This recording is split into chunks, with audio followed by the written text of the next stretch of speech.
शिकारी के रात के हमले के बाद सुबह होते ही गांव के मुखिया ने सभी गांव वालों को चौपाल पर बुलाया। सुबह ठंड इतनी थी कि सब कांप रहे थे। मुखिया ने गांव वालों की तरफ देखा। उनके चेहरों से डर साफ झलक रहा था। सब घबराए हुए थे। जो मैं बोल रहा हूं उससे घबराना मत, परंतु सच्चाई जानना भी जरूरी है।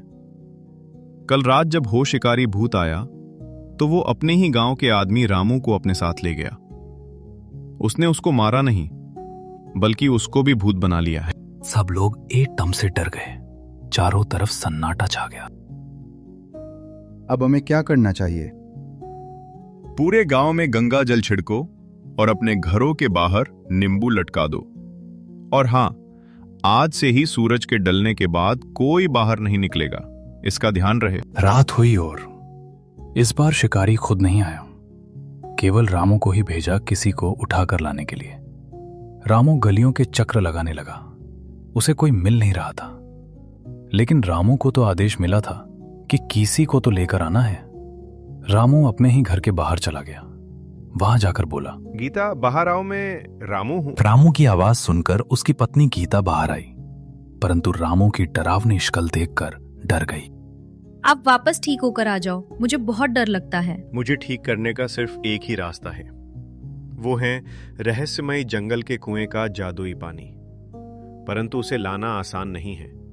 वो जंगल बहुत डरावना है। मैं लेकर आऊंगी वो जादुई पानी, बस आप मुझे उस जंगल का रास्ता बता दीजिए। मैं तुम्हें रास्ता तो बता दूंगा, पर तुम वहां अकेली जाओगी तो कुछ भी हो सकता है। मैं आपको ठीक करने के लिए कुछ भी करने को तैयार हूँ। ठीक है, तुम ऐसा करना, कल शाम को सूर्यास्त होते ही अपने गांव के शमशान के पीछे जो रास्ता शहर की तरफ जाता है, उस रास्ते में जाना। बीच में एक मंदिर आएगा। उस मंदिर के पास से अंदर जंगल में रास्ता जाता है। उस रास्ते में चलते जाना। ध्यान रहे, उस रास्ते में तुम्हें बहुत सी आवाजें सुनाई देंगी, पर तुम पीछे मुड़कर मत देखना। उसके बाद वहां एक कुआं दिखेगा। उस कुएं के आसपास बहुत सी आत्माएं रहती हैं। उनकी इजाजत के बाद ही उस कुएं का पानी ला सकती हूँ। ठीक है, मैं किसी भी हालत में आपके लिए उस जादुई कुएं का पानी लेकर आऊंगी। इतना कहकर रामू बिना किसी को नुकसान पहुंचाए वापस चला गया। क्यों रामू, कोई मिला नहीं क्या गांव में? या फिर तुम्हारा गांव के लोगों के प्रति प्रेम जाग गया? अगर कल तुम किसी को नहीं लेकर आए तो मैं खुद जाऊंगा और तुम्हारे घर वालों को लेकर आऊंगा। नहीं, उनको बख्श दीजिए, मैं पक्का कल किसी को लेकर आऊंगा। सुबह होती है। गांव में बातें चल रही हैं। कल रात तो किसी को नहीं लेकर गया लगता है। शिकारी ने शिकार करना बंद कर दिया है। हाँ, लगता तो यही है, लेकिन शिकारी इतना जल्दी हार नहीं मानने वाला। वो कुछ और ही सोच रहा होगा। हमें अभी भी चौकना रहना पड़ेगा। शाम को सूर्यास्त के बाद गीता अकेली ही गांव के बाहर निकल गई। शमशान के पास से निकलकर पीछे वाले रास्ते से चलने लगी। रास्ता इतना डरावना था कि रूह कांप जाए, परंतु रामू को बचाने की आश में गीता आगे बढ़ती गई। गीता को पीछे से आवाज सुनाई दे रही थी, जैसे उसे कोई पुकार रहा हो।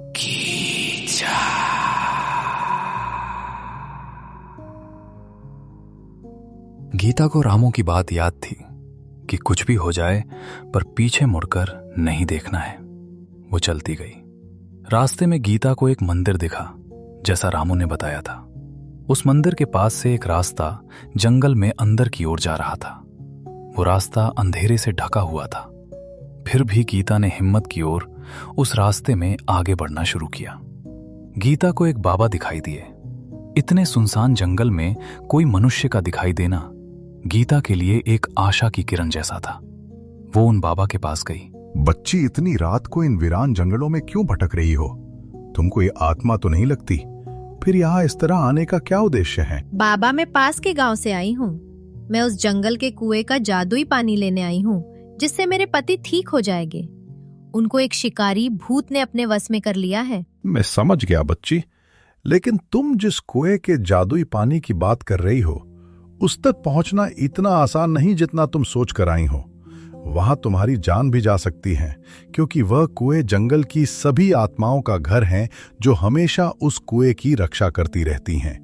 उस कुएं की पानी की एक बूंद भी कोई नहीं ले जा सकता है। तुम लौट जाओ।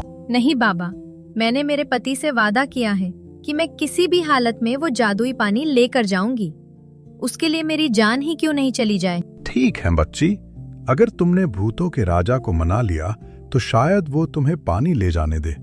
कोशिश करके देख लो, परंतु रास्ते में जाते समय पीछे मत देखना, और अगर तुम्हें कोई रोक ले तो उससे ये मत कहना कि तुम जादुई पानी लेने आई हो।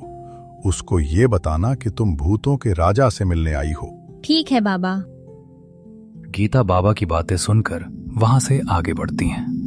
अब गीता को महसूस होने लगता है कि उसने भूतों के इलाके में कदम रख दिया है। रात बहुत हो चुकी थी, पूरा जंगल जैसे खाने को दौड़ रहा हो।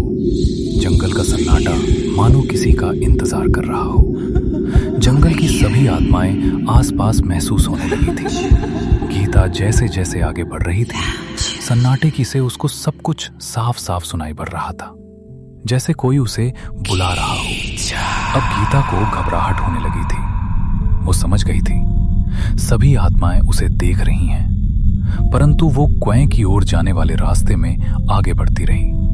गीता जैसे ही कुएं की सीमा के आसपास पहुंची, उसे ऐसा लगा जैसे किसी ने उसके पैर पकड़ लिए हो। उसे कोई आगे बढ़ने से रोक रहा था। गीता रुकी नहीं। लगभग रात के 12 बजे गए थे। तभी गीता अचानक रुकी। उसने आगे देखा जैसे कोई मेला लगा हो। बहुत सारी आत्माएं एक कुएं के पास में खड़ी थीं। ऐसा लग रहा था जैसे उनको गीता के आने का पहले से ही पता हो। उनका राजा भी उनके साथ ही था। गीता को अब बहुत डर लगने लगा था, लेकिन पति के प्यार में गीता ने अपनी जान न्योछावर करने का फैसला करते हुए वो उन सभी आत्माओं के पास चली गई। कौन हो तुम, और तुम्हारी हमारे इलाके में आने की हिम्मत कैसे हुई? चलो अच्छा है, हमने भी अच्छा खाना खाए बहुत दिन हो गए थे। सुनो, आज खाना खुद चलकर आया है। महाराज, इसका एक हाथ हमें दे दीजिएगा, आपकी बहुत कृपा होगी। महाराज, आप तो महान राजा हो, मैं तो एक मामूली सी औरत हूँ। आप जैसे राजा को ये शोभा नहीं देता कि आपके घर आई एक अबला नारी को आप इस तरह से मारकर खा लो। आपकी बहादुरी और दरियादिली के चर्चे मैंने बहुत सुने हैं। मुझे विश्वास नहीं हो रहा कि मैंने आपके दर्शन सच में कर लिए। आपके दर्शन पाकर तो मैं धन्य हो गई महाराज। महाराज, इस औरत की बातों में मत आइए, ये आपको मूर्ख बनाकर बचना चाहती हैं। तुम चुप रहो रंजना। तुम बताओ, बाहर सब लोग मेरे बारे में क्या बोलते हैं? क्या सच में मेरी तारीफ करते हैं? हाँ महाराज, सच में इस रंजना की कसम, आसपास के गांव में सब आपकी बहुत तारीफ करते हैं कि भूतों का राजा बहुत ही दयावान और मददगार है। वो सबकी मदद करता है, इसलिए ही तो मैं यहाँ आपसे मदद मांगने आई हूँ। मुझे विश्वास है कि आप मेरी मदद जरूर करोगे। अच्छा, मैं तुमसे खुश हुआ। मांगो, क्या चाहिए तुम्हें? महाराज, मुझे कुछ नहीं चाहिए, बस आपके इस कुएं का थोड़ा सा पानी चाहिए। कुछ और मांग लो लड़की, इस कुएं का पानी जादुई है, मैं तुम्हें नहीं दे सकता। नहीं महाराज, आप अपने वचन से नहीं बदल सकते। आपने अभी कहा था कि मैं जो मांगूंगी वो मिलेगा। अब अगर आप अपने वचन से बदले तो आपकी इज्जत आसपास के गांवों में क्या रहेगी कि एक भूतों का राजा है जो अपनी जबान से मुखर गया। सोचो महाराज। ठीक है, लेकिन मेरी एक शर्त है। इस पानी को किसी मुर्दे को भी पिला दे तो वो भी जीवित हो जाएगा। इस पानी में बहुत शक्ति है, इसलिए तुम भी यह वादा करो कि इस पानी का उपयोग तुम किसी गलत काम में नहीं करोगी और इसका उपयोग सिर्फ एक बार ही करोगी। ठीक है महाराज, और एक समस्या ये है कि एक शिकारी भूत आपकी इजाजत के बिना ही हमारे गांव में शिकार करता है और लोगों को उठा कर ले जाता है। उसके डर की वजह से सभी गांव वाले आपको भी बुरा समझने लग जाएंगे, इसलिए उसको भी समझाओ। ठीक है, अब वो शिकारी भूत तुम्हारे गांव में कभी नहीं आएगा, यह मेरा वादा है। इतना कहकर राजा ने अपने कुएं का जादुई पानी गीता को दे दिया। गीता उसे लेकर मंदिर के पास आ गई। रामू वही मंदिर के पास गीता का इंतजार कर रहा था। जैसे ही रामू ने उस जादुई पानी को छुआ, ओह, एकदम से ठीक हो गया।